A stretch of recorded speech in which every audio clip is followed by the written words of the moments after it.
I used to love New Year's Eve, until last year.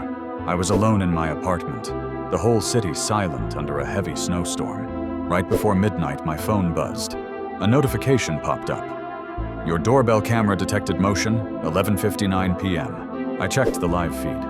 A man stood at my door. No face, just a smooth, pale surface where eyes and a mouth should have been. He wasn't wearing a mask, he just didn't have a face.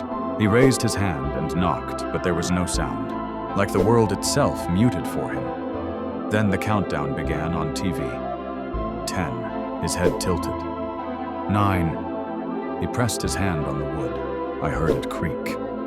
8, his body twisted, bones cracking like branches breaking. 7, the feed distorted, but his featureless face stayed clear. 6, a whisper echoed behind me.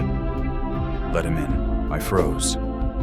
5, 4, 3. The door handle turned by itself. 2. I held my breath. 1. Happy New Year. The door slammed open, and everything after that is black. But every year, at midnight, I wake up hearing that whisper again. Let him in.